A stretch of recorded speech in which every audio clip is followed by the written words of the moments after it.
Bueno, vamos a pasar a la siguiente, que la va a presentar Juan de Dios Franco Navarro, que es biólogo y además está doctorando en biología química y biotecnología vegetal.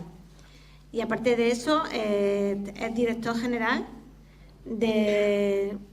está trabajando intermitentemente en el Consejo Superior de Investigaciones Científicas de Sevilla y ahora mismo es director técnico del Departamento de I+D Maíz de Agricultura de la empresa gaditana GMB Ozón. Y sin más, Juan de Dios, puede empezar cuando quiera. Bueno, pues muy buenas.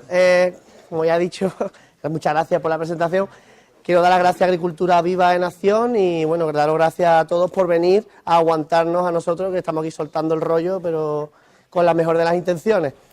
Yo vengo de Cádiz, vengo de Arcos de la Frontera, aunque yo soy del puerto, y vengo de una empresa que se llama GMB Ozone, que es una empresa que lleva 10 años trabajando con un producto, que el producto es el ozono. El ozono, desgraciadamente, se ha prostituido muchísimo en muchas provincias de Andalucía, no solo aquí, sino también en Huelva. En Huelva ha sido terrible. Se han creado una serie de mitos y leyendas que realmente no casan con la realidad y creo que no hace falta micrófono, ¿no? No, se escucha. Es un torrente que es que como muy buenos garbanzos y entonces pues no me hace falta. Y bueno, quería hablaros un poquito de la aplicación técnica del ozono en agricultura. Yo no vengo a daros lecciones a vosotros me podríais dar a mí 58.000 lecciones sobre agricultura y muchos de vosotros sobre ozono probablemente. Pero bueno, quería transmitiros un poquito lo que estamos haciendo y sin más empiezo. Si quiere, claro. Pues no quiere. Tú le das, ¿no? Bueno, pues muy bien. En primer lugar, os voy a hablar un poquito sobre qué es el ozono, un poquito de historia, propiedades físico-químicas y los usos principales que tiene. A ver si es que no va bien. Te juro que funcionaba en mi casa, ¿sabes? A ver, las pilas. Es como de propaganda, pues no va bien. Ya no va bien. No tiene ni láser, ¿vale? Se ha gastado las pilas. Ya está. Al siguiente, por favor. Bueno, el primero en descubrir, o por lo menos inferir parte de cómo funciona el ozono, qué es lo que es el ozono, porque no existía conocimiento alguno, fue en 1785, este señor con pelo blanco, Martinus von Marum, que empezó a hacer experimentos sobre una superficie de agua, dándole chispazos, porque no tenía otra cosa que hacer, y él notaba un olor raro en el ambiente. Él notaba que cuando daba los chispazos en el agua, pues notaba un olor raro, y eso lo publicó en un artículo, pero no sabía qué es lo que era. En 1839, Christian Friedrich Schonbein aisló esa molécula concreta que olía y le dio el nombre de ozain, en griego, que significa olor. En 1857, Werner von Siemens, que es el señor Siemens de los móviles, creó el primer tubo para descontaminar agua con ozono. Es decir, este hombre pues patentó un equipo en el cual, aplicando una chispa en un flujo de aire, conseguía producir ozono.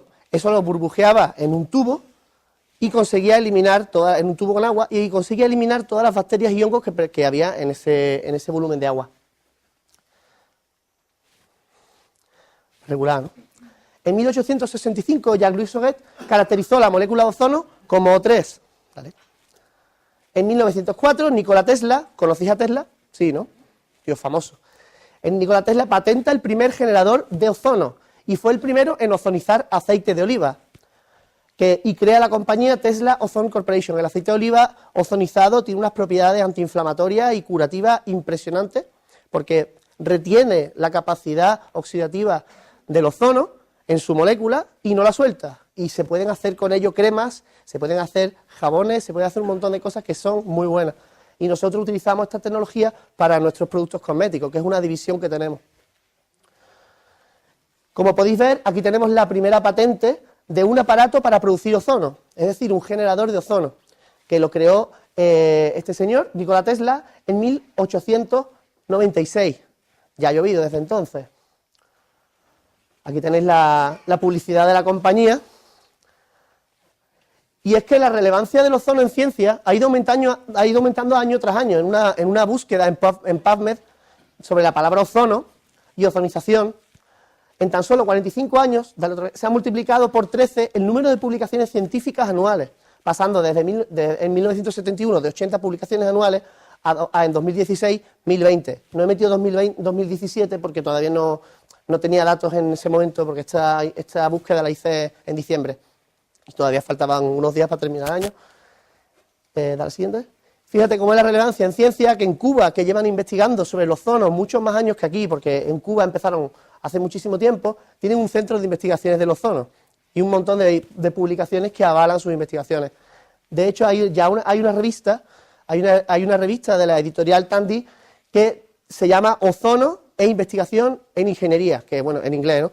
Pero que tiene ya por 40 volúmenes y no paran de sacar artículos, y es impresionante todo lo que hay detrás del ozono, todos los estudios que hay que avalan toda su capacidad. Nuestro protocolo de trabajo es conocer la problemática del agricultor. Os han pasado unos papelitos, si los veis, el papelito es simplemente es para acercarnos un poco a vosotros. No quiere decir que queramos venderos una máquina del tirón. Nosotros no venimos a vender máquinas, venimos a resolver problemas, igual que los compañeros que han hecho unas charlas impresionantes, la verdad. Y entonces, pues, en ese papel lo que nosotros intentamos es recabar información sobre qué problemática tenéis con patógenos, atasco de gomas, tengo un alto pH, tengo mucha dureza en el agua, tengo mucha alcalinidad, y acercar un poco al agricultor, ¿no? Entonces,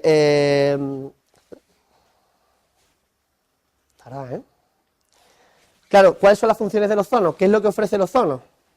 Espérate, ¿le voy dando yo? Es que yo conozco la presentación. Sí. ¿Tienes un ratón? Sí. Es que está muy animado el... Ahí. Eso, qué ratón más guapo. Vale, entonces, ¿cuáles son las funciones básicas del ozono? Desinfectar los conductos y las aguas. A lo mejor aquí no sé qué tipo de calidad de agua tenéis aquí, pero en Huelva estamos viendo algunas aguas que están putrefactas. O sea, un olor que de verdad que te mojas y dices, ya me llevo esto para casa, porque huele horroroso. Aguas amarillentas, aguas con una peste impresionante, ¿no? Porque utilizan agua de lluvia, de arroyos, de lo que les viene, ¿no? Y es importante desinfectar esas aguas antes de que lleguen al suelo. Conseguir un equilibrio microbiológico del suelo. Nosotros no queremos desinfectar el suelo, no queremos eliminar la flora del suelo. Es importante mantener un equilibrio en el suelo. Por tanto, nosotros no llegamos con unos niveles de ozono tóxico al suelo. En Huelva se ha creado la leyenda urbana de que tiene que salir por la goma 1,5 o 2 miligramos litro. Eso es una locura, es una locura. En el suelo no se puede gotear eso continuamente. Tú echarías ácido clorhídrico, no sé, ¿te beberías un vaso de ácido clorhídrico todos los días? No, ¿verdad? Pues es igual. Oxigenación del suelo es muy importante. Al utilizar el oxígeno para producir ozono, estamos diluyendo no solo ozono, sino también oxígeno. El ozono se convierte en oxígeno después de actuar, con lo cual lo que queda en el agua es una alta concentración de oxígeno, entre 3 y 4 veces la concentración inicial que tenía. Es muy importante oxigenar el suelo con el agua. Eliminación de tóxicos orgánicos y, aunque no es la función principal, cambios en las propiedades físico-químicas del agua. Como hay unos cambios, hay que establecerlos y ver cómo ocurren. Por tanto, el protocolo de estudio era conocer la problemática del agricultor, conocer cómo se estructura su explotación agrícola y cómo funcionan los riegos.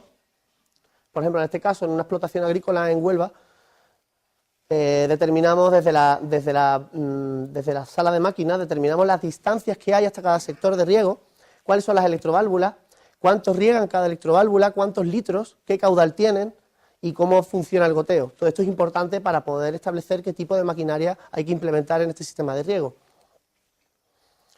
Y lo siguiente es el análisis estacional de la calidad del agua. Es muy importante analizar estacionalmente la calidad del agua para saber cuánto ozono hay que implementar para no pasarte ni tampoco para quedarte corto. Nosotros lo que hacemos es que recogemos en las parcelas de los agricultores agua testigo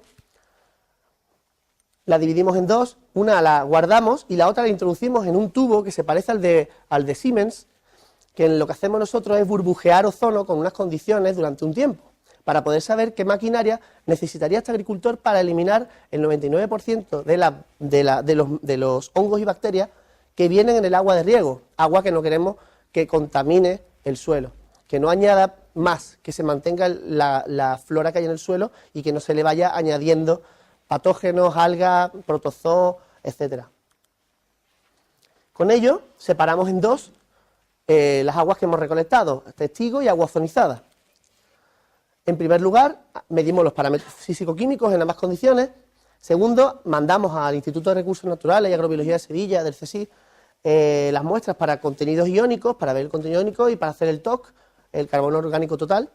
Y también, en el caso de que sea necesario, enviamos al Servicio Central de Apoyo a la Investigación de la Universidad de Córdoba para determinación de moléculas orgánicas. Y, por otro lado, les realizamos un análisis microbiológico al agua. Con ello, esto se me ha colado. Vale. Con ello, hacemos un estudio de la parcela de estudio del agricultor, con lo cual le podemos decir cómo resolver el problema, si se puede resolver el problema y qué tipo de maquinaria le haría falta. El ozono es una molécula formada por 3 átomos de oxígeno.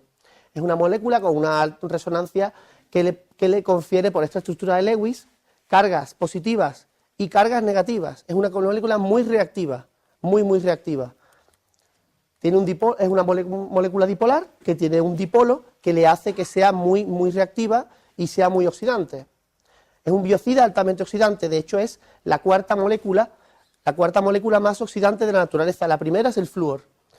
La segunda, los radicales hidroxilo, el oxígeno atómico, el peróxido de hidrógeno y luego el radical perhidroxilo. Como vemos aquí, radical hidroxilo, oxígeno atómico, peróxido de hidrógeno y radical perhidroxilo también son muy oxidantes y son moléculas que se producen cuando el ozono interacciona con el agua. Con lo cual, el ozono se destruye, pero a lo largo de todo el conducto sigue habiendo otras moléculas que van limpiando el conducto hasta llegar al suelo. Ya cuando llega al suelo es agua y oxígeno, prácticamente.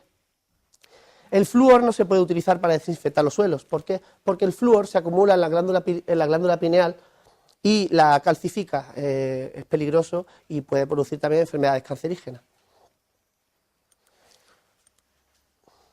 El ozono es un biocida altamente eficiente, tiene un tiempo de contacto, el tiempo de contacto, para que os hagáis una idea, es el tiempo que tiene que estar un desinfectante durante un tiempo para reducir las poblaciones de un 100% a un 1%. ¿Le puedes dar para atrás? Gracias. Como podemos ver aquí, yo comparo cloro libre, cloramina, dióxido de cloro y ozono y pongo los tiempos de contacto. Esto no es mío, esto es de Rodríguez et al. 2007, que es una publicación científica, y he marcado en verde los tiempos que son más cortos para conseguir esta eliminación. Y en todos los casos, bacterias, virus, protozoos y protistas, e incluso hongos, lo que pasa es que no viene aquí, el que tiene los tiempos más cortos, junto con el cloro libre, como podemos ver, es el ozono, que es un biocida recogido por la normativa española UNE 1278-2010. Ahí va. Uy. Vale. Es que esta diapositiva es un poquito pesada. Vamos a dejarlo ahí. Lo que hemos conseguido cuando metemos el agua de riego, para que veáis la cantidad de bacterias y microorganismos que lleva un agua de riego. Esto es diluido 100 veces. Si no lo diluyo 100 veces, no puedo ver nada, porque se me forma un césped en la placa. Para poder contabilizar, tengo que hacer diluciones para poder contabilizar esta caída.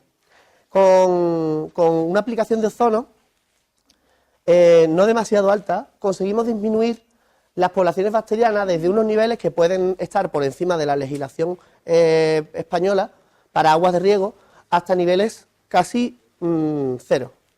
Normalmente es una disminución entre un 94 y un 98%. Esto lo vamos a pasar. En el tema estos son, por ejemplo, enterobacterias, bacterias coliformes, bacterias fecales, para que veáis que también en las aguas de riego, estas que nos hemos encontrado, que son bastante hardcore, tenemos también enterobacterias y coliformes. Y disminución del 99%. ¿Cuáles son los mecanismos de acción del ozono? Los mecanismos de acción del ozono son directos. La molécula llega, ataca a la célula, al microorganismo que sea en cuestión, se rompe al microorganismo y entonces se libera oxígeno y agua o cualquiera de las otras moléculas que os voy a decir a continuación. Los mecanismos, que son los mecanismos indirectos oxidativos, es decir, el ozono ataca o directamente o indirectamente a través de todas estas moléculas que son también reactivos, especies reactivas del oxígeno, incluido el peróxido de hidrógeno, que supongo que lo habréis usado en vuestra explotación en algún momento. ¿Qué aporta el ozono a la rizosfera? 4,5 veces más especies a la rizosfera. Esto está mal, ¿eh? A la rizosfera no, al agua de riego. 4,5 especies más reactivas de oxígeno, ¿vale? Como podéis ver aquí entre el testigo y el agua ozonizada. La idea es que a medida de que va avanzando el agua a lo largo de la tubería para los sectores, a lo largo de los sistemas de riego, la continuidad de ozono va cayendo drásticamente, porque no pretendemos que llegue una altísima concentración de ozono al suelo, lo que pretendemos es que llegue oxígeno y que llegue una cantidad suficiente de radicales, de especies reactivas del oxígeno que nos permitan controlar el problema que tienen en Huelva. Por ejemplo, en este caso, aquí no sabemos si lo tenéis, por eso queremos llegar a vosotros con los formularios para saberlo, y es si tenéis problemas de atasco en las gomas de riego. En Huelva es tremendo, tienen que cambiar las gomas a lo mejor 2-3 veces en una misma temporada y es súper costoso, estamos hablando de 15, 30, 40 hectáreas o 1.500 hectáreas, ¿sabes? Y de esta forma, con el ozono, no hay que cambiar la goma continuamente, sino a lo mejor una vez cada 2-3 años, porque se mantiene limpia y no se obtura, no se cierran los poros de goteo. Oiga, virgen. Vale. Bueno. Va súper lento, ¿eh? Vale. La oxigenación del suelo, como ya sabéis, es muy importante. ¿Por qué es importante? Vale. Puede ser el ratón. ¿Sí, puede ser el ratón? Bueno, la oxigenación del suelo es muy importante, como ya han dicho los compañeros, porque, como ya sabéis, las plantas son organismos autótrofos, es decir, son fotosintéticos, ellos producen oxígeno y además producen su propia materia orgánica. Pero las plantas también, al igual que los ratoncitos, los conejos y Jorge Javier Vázquez, todos son heterótrofos, es decir, son organismos que necesitan sus células consumir la glucosa, el azúcar, para poder producir energía. Las raíces necesitan consumir azúcares para poder producir energía y eso se hace con oxígeno, ¿vale? Las plantas también consumen oxígeno, no solo lo producen. Entonces es importante que haya oxígeno en el suelo, si no se puede producir problemas de flooding, de inundación, de muerte celular y llegan los problemas. Por eso un suelo sano, como ya han dicho los compañeros, no es normal que haya un 65% de espacios ocupados por agua, no es normal. Un suelo tiene que tener un equilibrio. El 50% del suelo tiene que ser el propio suelo, ¿vale? Las partículas de suelo. El 25% tiene que estar ocupado por aire y el otro 25% por agua. Esto puede variar, por supuesto, dependiendo del tipo de suelo, pero es lo que sería un suelo sano, un suelo fértil, ¿no? Entonces, ¿el ozono qué aporta? El ozono aporta 4 veces más de oxígeno en agua. Y además se mantiene constante durante todo el sistema, o sea, hasta llegar al suelo llega con entre 3 y 4 veces más de oxígeno que en un comienzo, lo cual es bastante positivo para el suelo. Esto es una explotación agrícola, son lechugas que se sembraron aquí en Almería, se les aplicó ozono nada más sembrarlas y a los pocos días consiguieron una masa radicular muy grande. Esto es, metes una planta, le echas agua ozonizada, así de cacharreo, y luego se sacan plantas que habías metido y observas el cambio y la diferencia es bastante notable. ¿Y cuáles son las otras propiedades que también tiene el ozono? El ozono tiene, aparte de las propiedades que ya he dicho, desinfectante de goma, equilibrio en el suelo, equilibra el pH acercándolo a la neutralidad. Esto es una cosa que solemos ver mucho cuando aplicamos el ozono. Hay un ligero cambio de pH que mayormente tiene que ver con la presencia de bicarbonato. Es un poquito complejo de explicar, pero depende del bicarbonato que haya. Disminuye la dureza, esto sí lo vemos mucho, disminuye la dureza, lo cual es muy importante para reducir el riesgo de obturación en goma. Luego disminuye la alcalinidad. Hemos visto casos en los que no disminuye la alcalinidad apenas, depende si tienes una alcalinidad baja, vaya por Dios. Vaya. Perdón. Depende de la alcalinidad que tengas. Si tienes una alcalinidad baja no te va a variar demasiado, pero hay gente que tiene una alcalinidad muy alta, lo cual es problemático. Para, por ejemplo, modificar el pH de riego, si quieres bajar el pH, tienes que luchar contra ese bicarbonato, ese tampón que te impide modificar el pH a menos de que gastes mucho ácido nítrico. Y esto disminuye la alcalinidad porque destruye las moléculas de bicarbonato. No es que la destruya, la transforma, ¿no?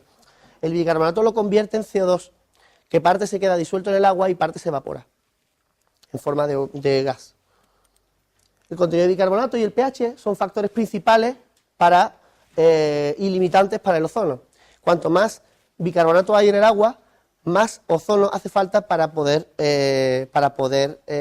que haya ozono disuelto en el agua y para que cumpla su función. Esto es una de las cosas que nosotros tenemos en cuenta para poder estudiar una explotación.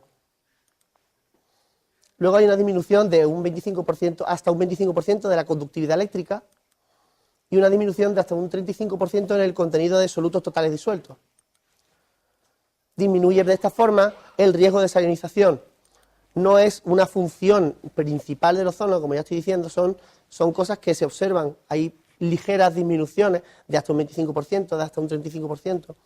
La salinidad, hemos visto casos que disminuye hasta un 20 o 30%, no por el cambio de sodio, sino por el cambio en el cloruro. Hay grandes cambios respecto al cloruro debido a que el cloruro, cuando reacciona con el ozono, parte del cloruro se forma en gas y se evapora. El color y la turbidez cambian drásticamente. Aquí tenemos un agua de una explotación agrícola y al aplicar ozono durante 2 minutos y medio hemos conseguido volverla transparente y eliminamos totalmente la turbidez que hay en ella. La turbidez disminuye hasta un 85% en algunos casos, teniendo en cuenta de que 40 unidades nefelométricas de turbidez, 40 son el límite para el agua de riego. La disminución con ozono es bastante necesaria, sobre todo en este caso había una 130, esto es una pasada de turbidez. Esto ataca a cualquier cosa y además disminuye la materia orgánica disuelta hasta un 27%. Es muy importante también conocer algunos conceptos sobre solubilización de macronutrientes. Si hay algún compuesto en forma de amonio, en forma por ejemplo,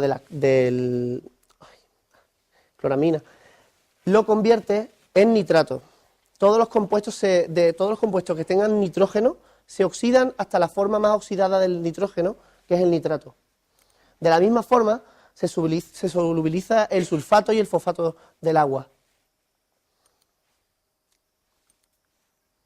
Y la volatilización de halógenos que ya comenté antes, la volatilización de cloruro. Y por otra parte, forma ozónidos con los metales pesados, reteniéndolos y haciendo que sean menos solubles para las plantas. Esto no lo voy a explicar. Esto es cómo ataca a las moléculas orgánicas. Ataca a las moléculas orgánicas y las rompe.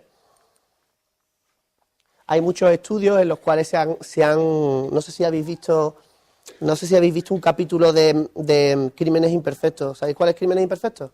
Sí, ¿verdad? Todos lo hemos visto. Por morbo, yo qué sé. Bueno, pues Crímenes Imperfectos. Hay un capítulo que lo echaron este lunes, en el cual había una población Milwaukee, que en el sur de Milwaukee tenían un problema gordísimo porque se estaba muriendo la gente en el sur de Milwaukee y no sabían por qué era. Resulta que se cagaban vivos, patas para abajo. Y empezaban a estudiar las típicas bacterias digestivas y no daban ninguna positivo. No sabían qué es lo que estaba ocurriendo. Entonces descubrieron que lo que estaba ocurriendo era que había, cuando reciclaban las aguas residuales, las estaban mandando al lago. el mismo lago de donde cogían agua para potabilizarla, para mandarla a la ciudad. Y entonces pues descubrieron un patógeno que estaba matando, bueno, mató a 104 personas, y eso fue en los años 90, no hace tanto. Bueno, pues han construido una central potabilizadora de ozono en el lago de Milwaukee. Coge todo el agua del lago, la potabiliza y la devuelve al lago. Rompe todas las moléculas orgánicas y además desinfecta y elimina los patógenos que había en el agua, que ahora os contaré cuáles son. Por tanto, se ha demostrado no solo en crímenes imperfectos, sino también en artículos científicos, que consigue eliminar plaguicidas de agua, decolorar aguas industriales, eliminar de aguas subterráneas contaminantes como percloretileno, tricloretileno, reducir niveles de plaguicidas en agua, eliminación parcial de aguas residuales contaminadas de plaguicidas, dificol, clorobenceno. Además, eliminar fármacos y drogas en aguas residuales. Y ibuprofeno, que no sabéis la cantidad de ibuprofeno que hay en el agua. Impresionante.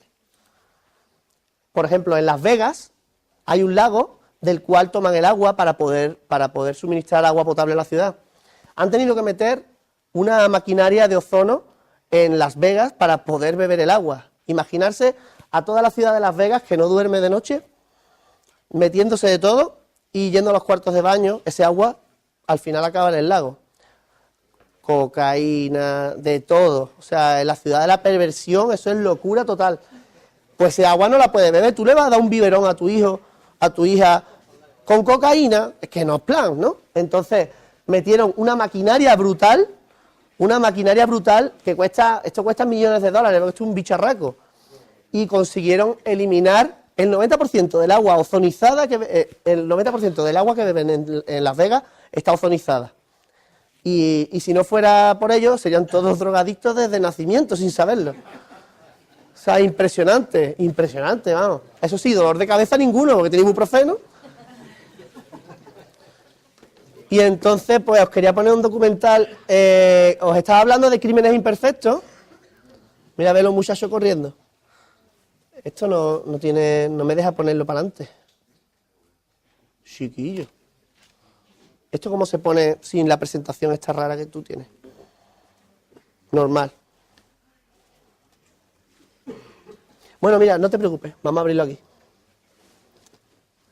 Soy rápido, ¿eh? Vale. Eso es. Eso. Bueno, pues mira, esta muchacha descubrió que no sabían qué estaba pasando, entonces vieron que había como unas partículas extrañas que no respondían, no eran bacterias, no eran gran negativas, gran positivas, y vieron y cuando hicieron las pruebas, dijeron, hostia, esto es criptosporidio, hay algunos casos aislados en el mundo, y es un protista que pensaba en un principio que podía venir de los deshielos, había muchos deshielos ese año, que podían haber arrastrado agua con excrementos de animales y tal, pero nada más lejos de la realidad. Al final no tenía nada que ver con los animales, tenía que ver con lo que os he contado. Estaban reciclando aguas residuales y las aguas residuales las mandaban al lago. Mira, estos son los bichillos, bueno, esos son los huevos, de ahí salen los...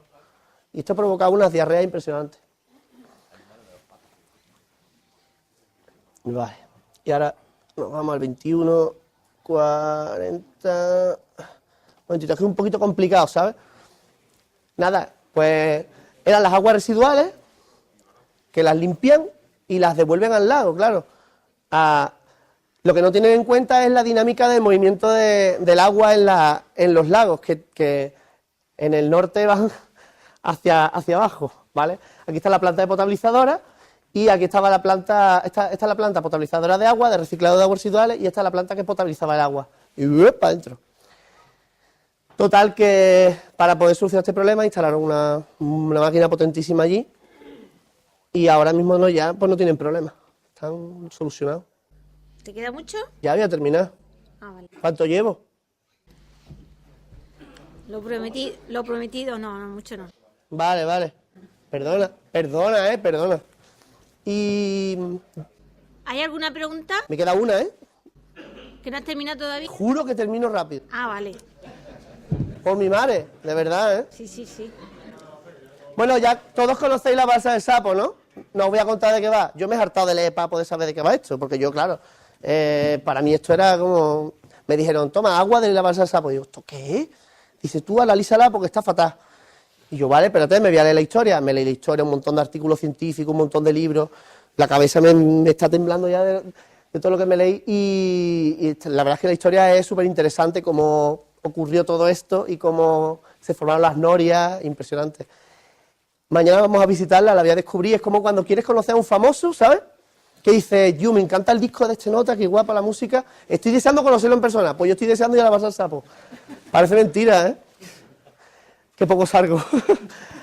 Bueno, entonces analicé el agua y me sorprendí es brutal, vamos, es brutal. Lo que se me ocurrió, digo, yo quiero ver un perfil de contaminación de este agua. ¿Cómo lo hago? Pues lo mando a la Universidad de Córdoba. El ratón lo tiene fatal, ¿eh? Ponle pila. Vámonos. Eso. Pues yo lo mandé a la Universidad de Córdoba, me hicieron una cromatografía de gases asociado a un espectrofotómetro de masa-masa, lo he dicho de un tirón. Y entonces hemos analizado alrededor de 65 moléculas orgánicas que corresponden con tóxicos, la mayoría, y moléculas que proceden del lixiviado de los plásticos, del lixiviado de los tubos de PVC, sobre todo de como hay una planta, tiene que haber algo de cercano al embalse como de desguace de coche o algo, porque hay una cantidad de aceites de coche, de líquido anticongelante, es impresionante, líquido anticongelante de coche, de todo, ¿no? ¿Veis este pico? ¿Veis este pico de aquí? ¿Sabéis lo que es ese pico? Aceite de oliva. Lo juro por mi madre. Eso es aceite de oliva. Eso es aceite de oliva. El aceite de oliva ya os he dicho que no se destruye con el ozono. Se modifica. Que eso... bueno, espérate que es que no lo he hecho bien. Es más impresionante. Mira, esto es el control. Y esto es con ozono. Vale, dale tú porque yo no tengo éxito. ¿Habéis visto la caída de pico? Impresionante. Lo que pasa es que está el pico ese de aceite que me rompe la gráfica, que sería preciosa sin el pico. Claro, esto porque ya sabemos que Tesla ozonizaba aceite de oliva. El aceite de oliva, si lo ozoniza, sigue siendo aceite de oliva, pero tiene peróxidos y tiene cosas que le hacen que sea muy desinfectante, ¿no? Y muy antiinflamatorio, es maravilloso. ¿Y qué ocurre? Pues que hemos visto que hay disminución con ozono de hidrocarburos presentes de un 94%. Hidrocarburos, todo lo que tiene que ver con coches, con desguaces, con vertidos que tienen que ver con el coche, ¿vale? En general. Y también tiene que ver con los plásticos de los invernaderos, tiene que ver con todo eso. Los glicoles son los líquidos anticongelantes de coche y otros muchos compuestos. Disminución de un 98% de los compuestos que había en el agua. Y los ftalatos, disminución de un 72%. Los ftalatos son súper tóxicos. De hecho, ahora los juguetes en Estados Unidos ponen phthalate free. Es que es muy difícil. Phthalate free, libre de ftalatos. ¿Por qué? Porque los juguetes de los niños chicos, los ftalatos se utilizan en juguetes de niños, se utilizan en biberones, en juguetes sexuales también, porque le da plasticidad al plástico, no hace que sea duro, sino que sea blandito, ¿sabes? No te va a... ¿Tú me entiendes, no? Que esté blandito. Que es una cosa blandita que te puede hacer pupa. Bueno, pues los ftalatos se han prohibido porque producen cáncer y un viaje de enfermedades, que si queréis os las paso por correo electrónico, pero os vaya a cojonar. Bueno, pues hay una eliminación de un 72% de estos ftalatos. Y luego, no sé si os suena alguno de estos fungicidas, pero tiene una cantidad impresionante de miclobutanil, oxadixil y tebuconazoles. La disminución es del 100%. No había presencia, después de aplicar ozono, no había presencia de estos fungicidas en el agua. Entonces, ¿cuál es nuestra intención?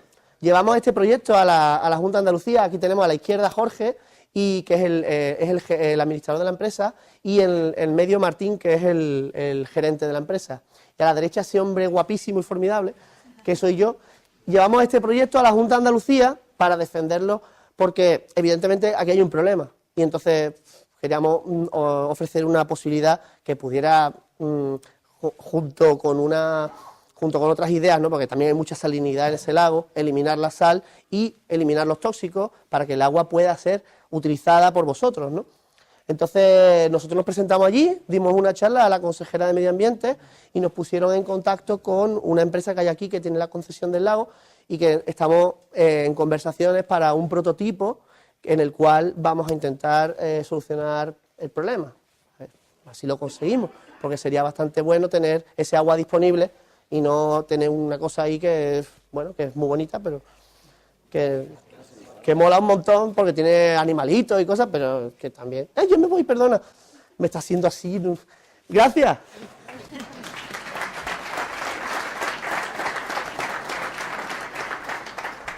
Bueno, ¿tenemos alguna pregunta? Rápida, por favor, que me matan. Sí, pues ponte de pie, dices tu nombre y seguido la pregunta. Encantado.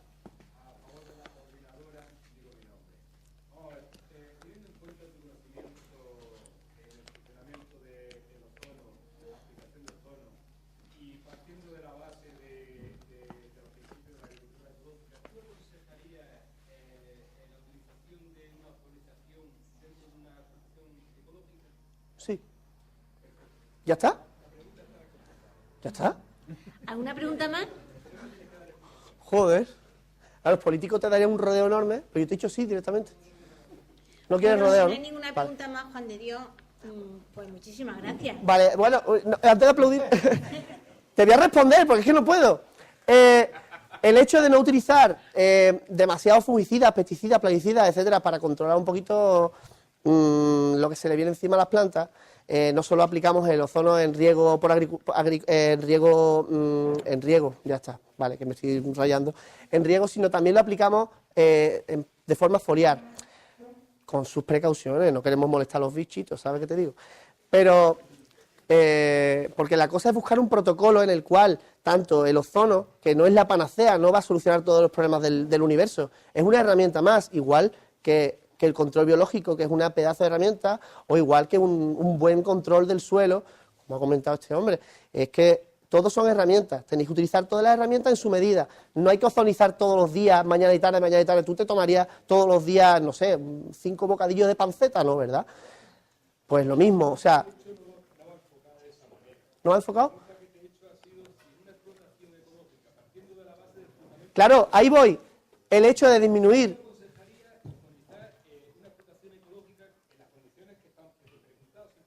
Ah, vale, vale.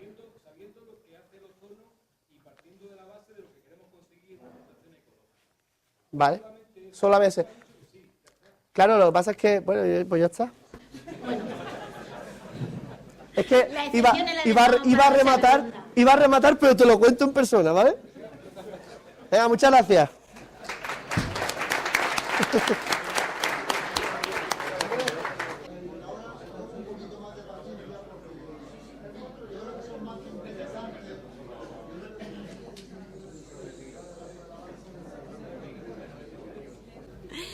Bueno, voy a presentar al siguiente ponente. Su nombre es Antonio Ufarte Soto, también es ingeniero agrónomo y actualmente se dedica a ser consultor de gestión y valorización de residuos e incluso, ahora que explica él lo que voy a decir porque no tengo ni idea, e impulsor de la economía circular.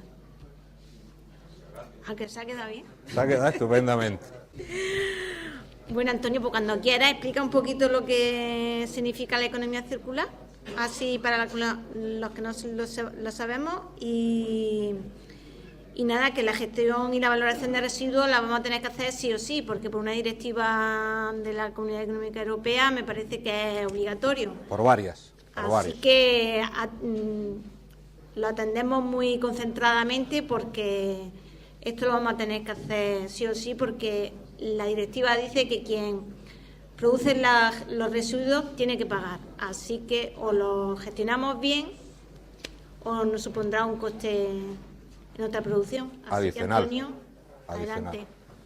Bueno, yo no sé si tengo el barranco de voz que tienen los compañeros.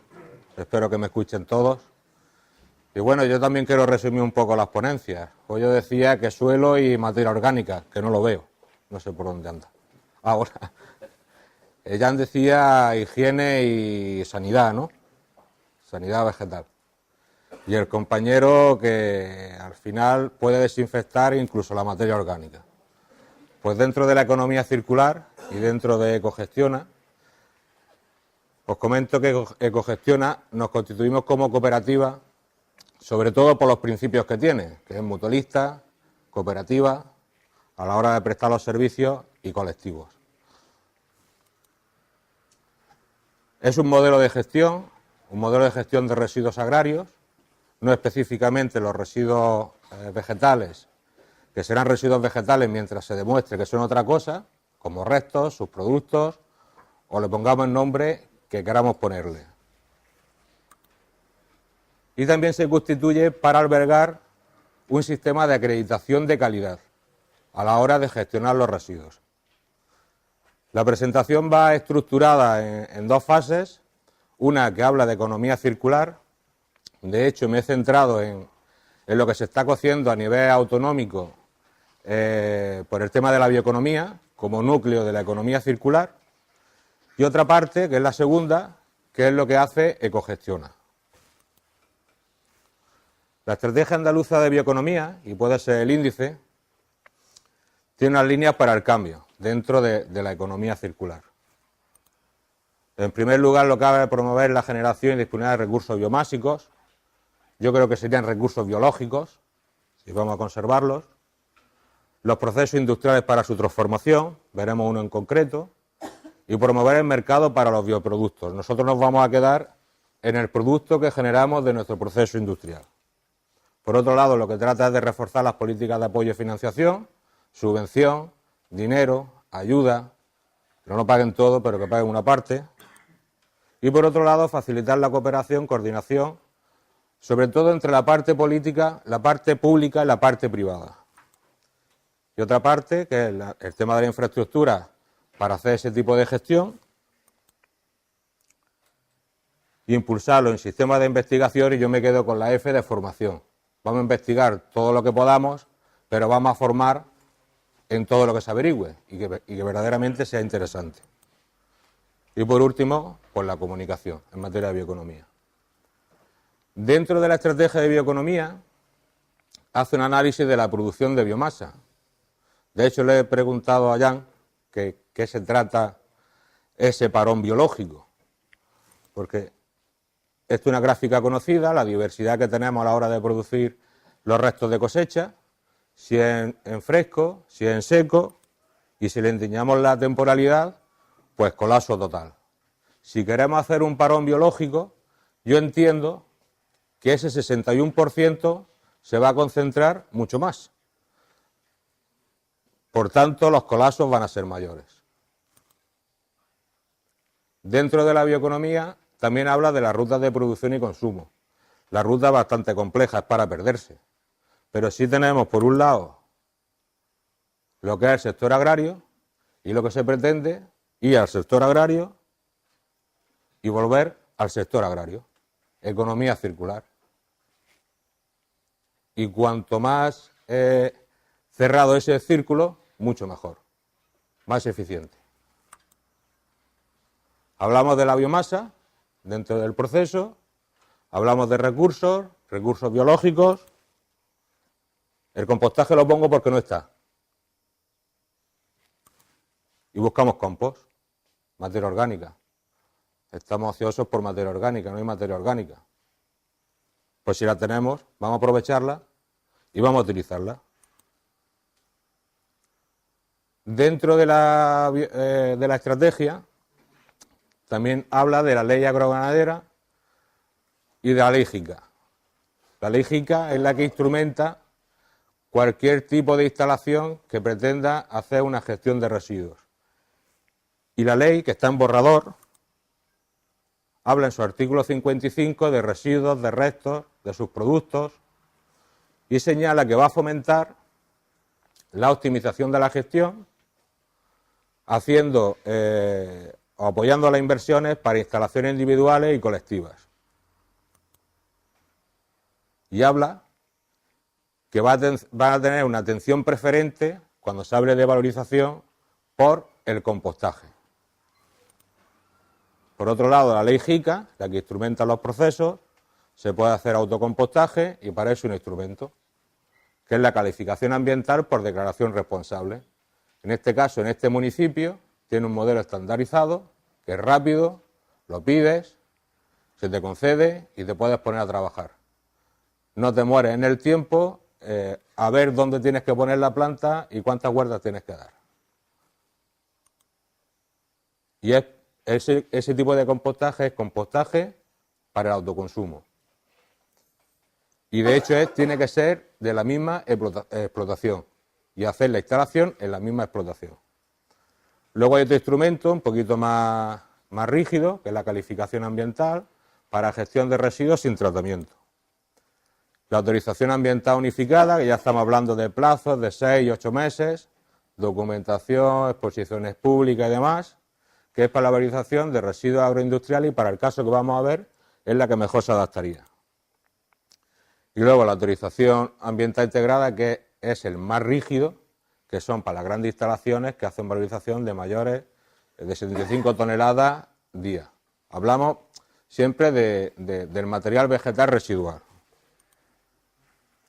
También está la estrategia de gestión de restos vegetales, que de hecho en el año 2016 pues, se anunciaron una serie de medidas. Dentro de esa serie de medidas se pusieron en marcha este año pasado 4, creo que fueron, relacionadas. Pero por agruparlas y hablarlas directamente todas, hay una medida individual y colectiva dentro de la estrategia. Y una de ellas es que proponen inversiones en explotaciones, en plantas de transferencia, plantas de valorización, para montar una red de gestión. Instalaciones de pequeño y mediano tamaño. Y también hace mención al papel de los agentes privados y públicos. En cuanto a los agentes privados, es fundamental pues el agricultor. El agricultor es el que tiene la mano de obra y es el que tiene que decidir qué va a hacer con sus restos vegetales, si realmente va a gestionarlos, a autogestionarlos o va a valorizarlos. O sus agrupaciones, que va a ser más fácil a la hora de gestionarlo en plan colectivo y sobre todo para optimizar los costes. Y luego están los gestores finales, que son los que tienen que incentivar la actividad del agricultor a través de bajadas de precios o lo que corresponda.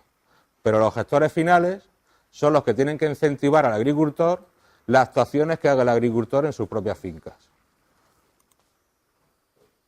En la banda de lo público, por la Junta de Andalucía, que al final lo que se trata es que ponga incentivos. Las entidades locales, los emplazamientos al final están en la entidad, en el municipio. Y los centros de investigación, pues bueno, por lo que están haciendo hasta la fecha, pues de hecho ayer hubo una jornada, bueno, todo lo que viene de camino. Y esa es la primera parte de lo que es la bioeconomía, economía circular, como ahora mismo está, lo que se está cociendo a nivel autonómico, que bueno, se están preparando los incentivos, pues algunos han salido, otros se pretenden que salgan en este próximo año, pues bueno, al final veremos lo que sale. Y ahora Ecogestiona, ¿qué es lo que hace dentro de este mundo de los residuos agrarios? Hace una gestión, es decir, lo que se trata es un modelo de gestión de todos los restos, independientemente de lo que pretenda hacer, porque hay diferentes modelos. En primer lugar, el contrato de gestión y el contrato de tratamiento. Contratos que son de obligado cumplimiento. Una vez que está contratado individual o de forma colectiva, lo que se hace es localizar las instalaciones. Encontrar instalaciones iguales dentro de Almería es complicado. Y de comarcas agrícolas, bueno, pues entonces ya nos perdemos. De hecho, se hace la dimensión desde dentro del invernadero. ¿Cómo? O bien puede hacer abonado en verde, o bien puede hacer autocompostaje, todo eso se le tramita. Se le considera las actuaciones que hace, que se quita rafia, que se utiliza rafia bio, que se incentiva la actividad del agricultor, se considera qué tipo de maquinización de proceso hace, si tritura el material, si no lo tritura. se le tramitan las autorizaciones, porque estos emplazamientos al final son del colectivo. Están al final en el municipio, pero son de un colectivo. Y lo que se hace es compartir la responsabilidad, no toda es de una parte. Tema de la logística, se cuida mucho mover, en vez de los grandes volúmenes, mover los equipos de gestión. Las operaciones también se trazan tanto a nivel de si es compostaje o es aportación de materia orgánica directa al suelo, los traslados de los materiales y la trazabilidad, los cuadernos de explotación, cuadernos de verificación que piden para las subvenciones, y se le da su certificado y se hace la declaración de residuos frente a la administración autonómica.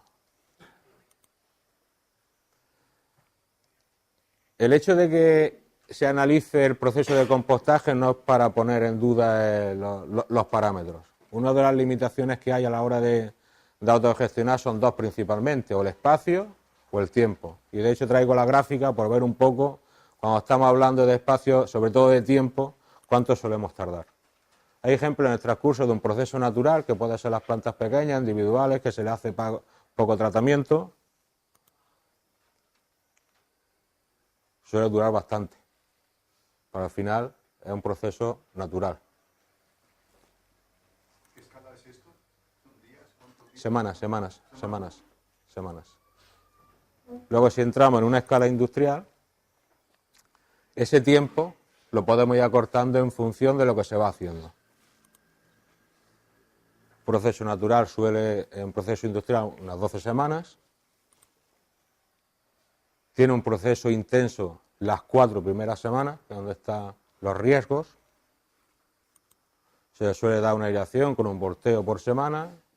Bueno, estamos yendo a 12 semanas de proceso. Luego entra en el proceso de maduración, si vamos a un objetivo de un compost de alta calidad, y se completa. Luego, si le metemos, no le metemos aireación, pero empezamos con volteos regulares, con controles y demás, empezamos a cortarlo y podemos acortarlo un par de semanas. Si le metemos aireación y volteo, podemos acortarlo otras 4 semanas. Si estaríamos en un proceso, la higienización nos va a suponer al menos 3 semanas. Y si realmente hay un parón, y ese parón dura 3 semanas, por lo menos los materiales en pequeñas o medianas instalaciones se pueden tener higienizados. Sí, sería factible. Y luego al final del proceso, pues el afino, si tienes tu compostabilizado. Si no, pues enmienda orgánica directamente al suelo, con su porcentaje de humedad, evidentemente, porque si no, no va a llevar ningún tipo de biología y luego, al menos, bueno, estructura y poco más. Y estos son procesos, bueno, en este caso es un tipo de planta, una planta intermedia, tiene su acceso con entrada y salida, y dentro de la zona, pues bueno, zona de descarga, su zona de proceso que es fundamental, las zonas técnicas y de oficina al fondo, la zona de cribado está en la parte inferior, gestión de agua en la parte inferior. Estas plantas no tienen una dimensión estándar. Lo que sí tiene una dimensión estándar es la zona de proceso.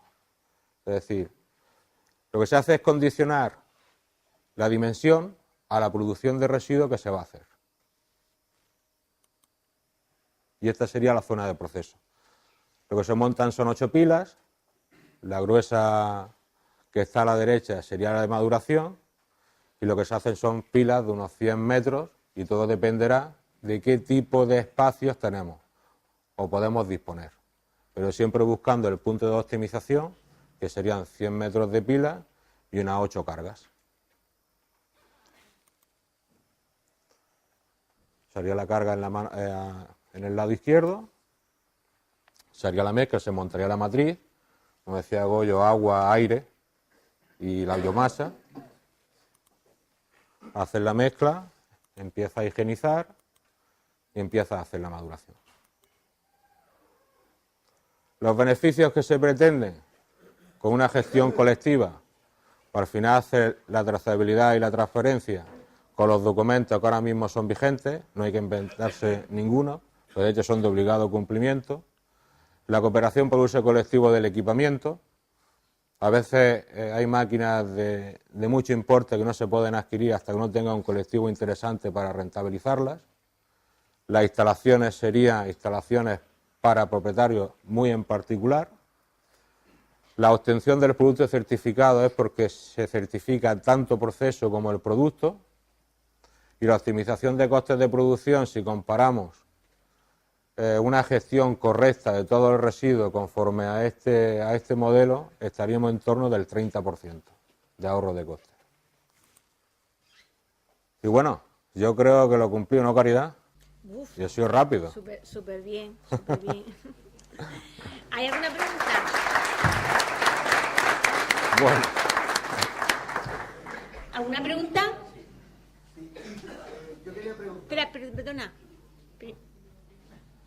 Antes te preguntaba por la posibilidad de hacer un centro de estos pensando en la agricultura ecológica que cada vez se va ampliando a paso agigantado, y entonces por el tema de que antes he hablado de los estiércoles. Entonces, los estiércoles, la experiencia me dicen que es una escopeta que dispara, dispara. Entonces en la agricultura ecológica hay que tener mucho cuidado. Yo siempre digo, antes de meter un estiércol, analízalo porque si no te vas a encontrar lo que no te espera. Y ha habido materias activas que se prohibieron en el 86 y han salido. Claro, ¿cómo puede ser eso? Bueno, pues puede ser muy sencillo, porque en aquella época había parrales y se echaba el DRIN y la madre que quería cada uno. Entonces, nos encontramos con muchos problemas en ecológico.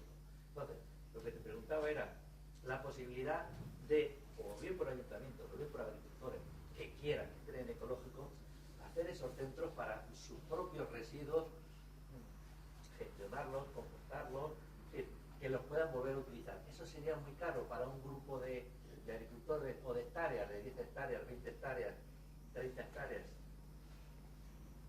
Para 30 hectáreas, según donde se ponga el desplazamiento. Es decir, si esas 30 hectáreas están todas juntas, el modelo, primero la superficie, ¿serían todo, por ejemplo, tomate? ¿O sería...?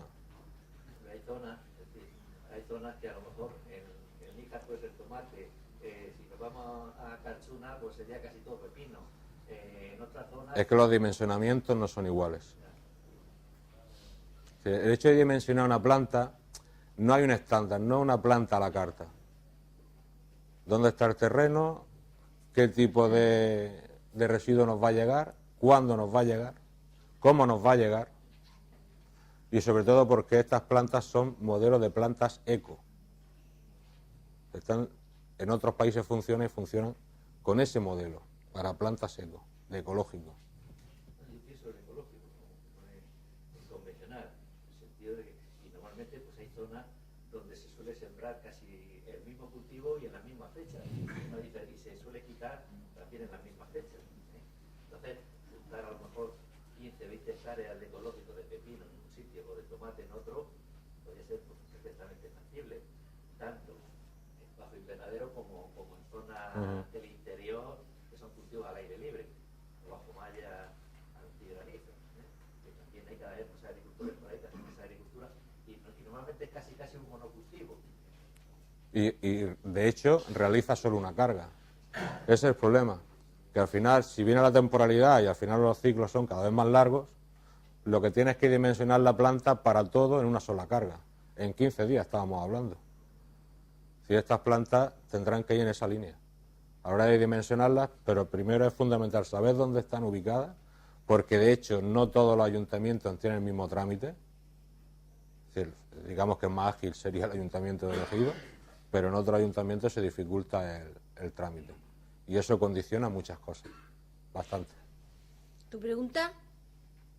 Yo conozco el tema de las plantas y de la gestión esta hace muchos años, del año 95, yo tenía una responsabilidad política en aquel momento. Y no se ha ganado todavía la batalla yo me acuerdo llevar plantas de tomate de aquí a Madrid con Cernet para ver qué molino era capaz de quitar la rafia. A ver, la rafia... No se ha concienciar, o no se ha intentado, no ha interesado a nadie quitar rafia del medio de la del plástico y poner la otra, porque eso es uno de los grandes condicionantes que tiene eso. Es el condicionante. Lo que pasa es que si quitas la rafia, ya estamos hablando de otro tipo de proceso. Es decir, tú la rafia en proceso industrial se lo puedes quitar, pero cuando haces números, dices, bueno, me ha costado tanto, ahora hay que repercutir el coste en ventanilla. Evidentemente ahora, pues, si limpiamos la rafia, ese coste va a ir al agricultor. Estos son para modelos que tienes que triturar, que tienes que quitar rafia o usar rafias bio, y eso va a repercutir en el precio final de gestión, pero en tu gestión, porque al final es tu planta y tu responsabilidad también. No son plantas que la responsabilidad es de otro. ¿Alguna pregunta más? ¿No? Pues muchísimas gracias, Antonio. Pues muy bien.